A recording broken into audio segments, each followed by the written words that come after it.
So there are issues with words as vessels of spirit. And I feel like we could spend the entire time talking about that. But what comes up for me is language that I think I might have been attuned to by you about distortions. And the sense I've always had that there's something true in every transmission of everything. And so words are not wrong, right? They're just distorted. And something underneath the distortions is spoken by all tongues of all beings. And so I have a question for you about a practice that I want to name out loud early on, which is the practice of light language channeling. The question is that a practice of speaking in that true tongue without the layer of distortions caused by semantics and logic and all that cognitive stuff? Yes, I feel like you formulated it really well. And I'm also really conscious of your recent experience with a fairly illustrious practitioner of sound. Oh, yeah. Benjamin Andre. I mean, for me, probably the best rapper. Yes. Alive. I'll second that. And ever. Yes. Dead or alive. And what you had said about what you'd experienced having witnessed him making sounds live and then making sounds live, he really touched me. So I'm really glad you were there. I think you formulated that really well. I think the only tremor of something, I'll say that it feels like it could be clarified from my perspective, or at least the way it lands in my field could be clarified. It's what it means to speak, because I feel like my sense is that for most people, when they understand the word speaking, it necessarily relates to words. And I feel like, can I ask questions? Sure, of course. What would you say is the difference between words and meaning, or terms and terma? Or which is okay. Those are both good. I'm actually thinking about what Andre said on stage. I didn't characterize his remarks afterwards very much when I was telling you what happened, but he felt the need after what could have been 10 minutes, is for all I know, of just total channeling that had everybody on the edge of their seats listening. He felt like he had the need to explain himself, which happened a few times. It was really cute, honestly, because it was like he was still seeking permission from his hometown audience to be a flute playing weirdo instead of the best rapper alive. And of course, we were all giving him that permission enthusiastically, and actually that the sort of healing of that was really one of the best parts of the show. But he explained the origin of his, I will use the term light language because he did not. He had some light language name for it that he had come up with his mother as a child. They would do this together. And I do this with my children also, so it was really moving. They would speak back and forth, and this is where that practice came from for him. And what he said was, you're just making nonsense sounds with your mouth. And what he learned from it was like, how he learned to do it was that he studied all the language. He wanted to learn other languages, other human languages, but he never did or never could. And so he just took all of the sounds that he was attracted to from all these other languages and remixed them all together. And so then he says, so you're making sounds that don't mean anything in words, but if you know what you're saying in your head while you do it, then that's what it means. And that's how he put it. Wow. And actually the end of the rant came shortly after that. He was like, y'all were looking at me like, yeah, man, that's deep. That's true what you just said. And then he kind of laughed as though it was obvious that he the superficial layer of what he was laughing about was like that he was making nonsense sounds and everybody was nodding along, understanding him. And then he sort of took a breath and then went, but it was deep. I was saying things that were deep. And that was it. And then he pulled the flute out and began to play that instead. And so I feel like it really couldn't be, you asked a question back there about the difference between words and meaning. And I think it couldn't be illustrated more beautifully than that, because what Andre meant in his light language was there in his intention. And we all received it. And he could have made the same sounds with his mouth. Actually, I don't know if he could have made the same sounds with his mouth without those intentions, but it didn't, the meaning didn't come from the sounds. It came through the sounds.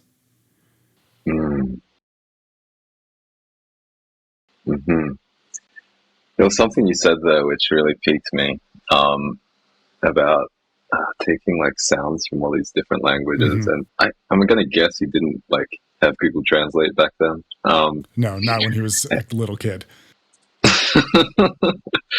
And so, yeah, he was probably, I want to say, like tuning into, my guess is like he was tuning into, the layered, like pastry, let's say, of like intention. And then I want to say like accumulation of intention by people who had made those sounds before. And then I also want to say that like, I want to say almost like primary movement in the bodies of people who had made those sounds before that movement could be said to be intelligible as intention, which, when I think of intention, I think of form and concept which is represented and transmitted by symbol. And to me, that's like what words are. But the pastry for me is what meaning is. And I think that it's like somewhat modulated by exposure. It's like personal experience. I want to say like dominated by personal experience, but I feel like each person's access to that pastry outside of the lens of personal experience is there. And that's what I feel like channeling is. I have some questions after hearing that about voices and speakers and the nature of channeling. I'm picking up on things, on ways you've described your relationships with the names that you go by in the media in which we are intermediated, and those names, the relationship between those names and like souls that you Mm. describe as being in relationship to you, not identical with you. Mm. And so what I feel like you're talking about when you talk about that is listening, hearing, translating on behalf of another voice. Is that true? Yeah. I feel like while you're asking this delicious question, I was thinking about how am I going to bring this back to tongues? Uh-huh.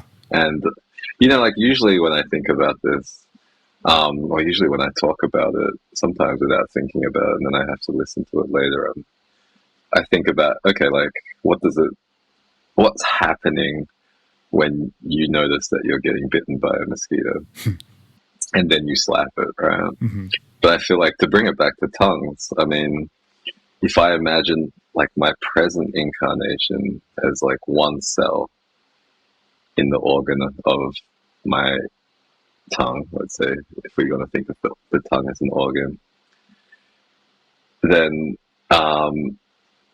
there is, I'll say, like a song in my body which animates that tongue. And I'm listening to that song and I'm also participating in that song. Mm-hmm. And that's what I think like channeling is for me. Mm-hmm. And yeah, I'd like to go back to what you were saying about names and souls that I feel aspected by, or I feel like I'm aspect of. I mean, I feel like every body has a physicality and it has a metaphysicality. And, something that we've talked about quite a lot is the metaphysicality of space and time, right? Mm-hmm. Like, we are physical bodies and we move in space physically, and it takes us time to move from each space to each space. And every space and time that we've ever been a part of is, to me, the metaphysical body, which is sustained by the mechanism of the physical body. Mm-hmm. And I would say that every metaphysical body becomes like a protocol. Like right now, we're talking, you mentioned the media that we're intermediating in. And it's like, yeah, we're communicating in a protocol called FaceTime, which takes place in the internet protocol. Mm-hmm. And I feel like the metaphysical body is a protocol for the conduction of a medium, which, I think I call the ether, or some people call the vacuum or the interplanetary medium. And I would say that it's like in this media in which I interact with different parts of a vaster song.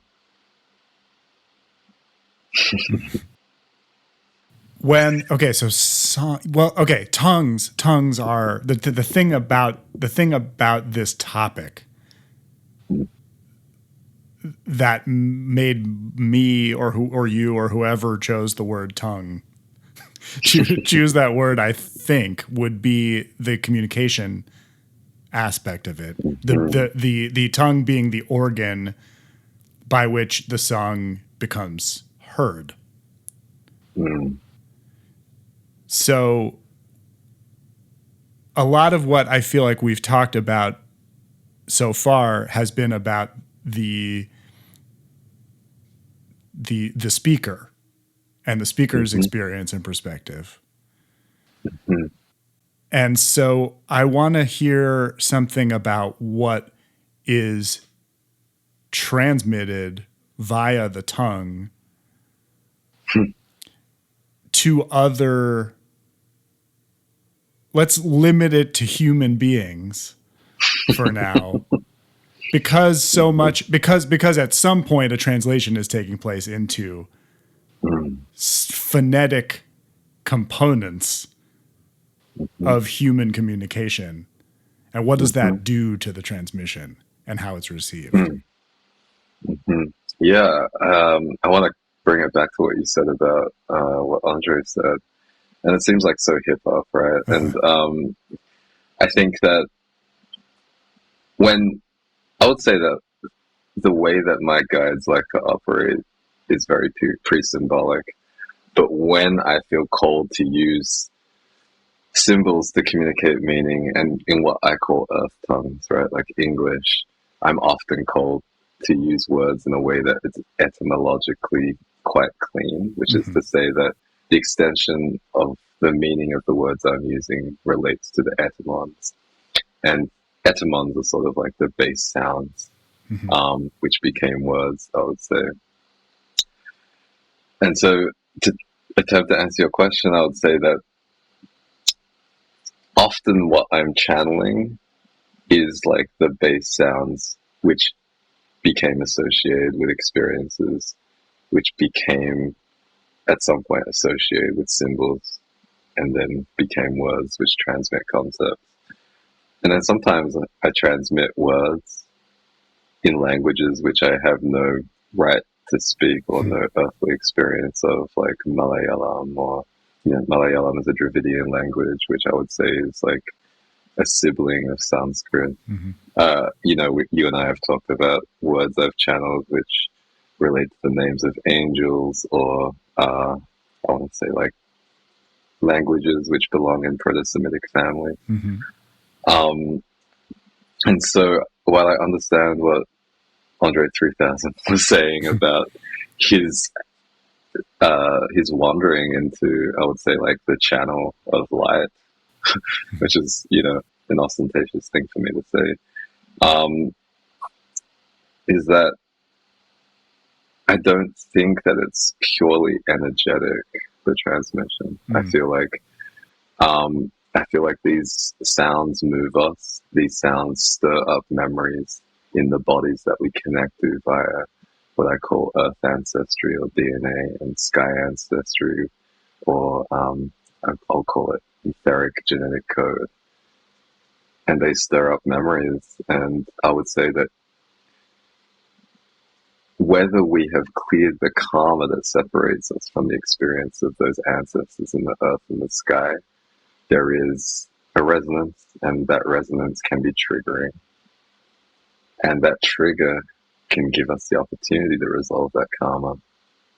And when that karma is resolved, experience flows through. And I would say it wraps itself in our experience. And I hope that answers your question, because I can't remember what it was. No, you did. It did, exactly. It explained how the sounds are translated into received experience. And so following on that, I would like to ask you if, for the temporal space of one Tiger Time answer, you would be willing to offer light language transmission to the recipients of these sounds. 100%. I'll say that I looked into the etymology of will recently, and it's very close to the etymology of desire. And I would say I would love to do that. So yeah, I'll say I only allow what is for the cosmic time of this container, and all beings who tune into this container inside and outside of time. And I'm going to bring forward a light language transmission on the topic of settling. And I'll start now. Mastorat arit et ursaften eanele kutorot et tershtaknet nyan satir. Fala kutani kalish. Fala kutani kalish. Fala kutatana satira mudkatanete rapashte metari metli. Kuka ansatir. Kuka. Sir kutanamele te perotatatakatakamashta. Ile kadaboru apsuna. Niam so. Niam so. Niam sora kat iniresa. Shiteneni teper kananas tukunat. Ala sakanana. Ala sakanana.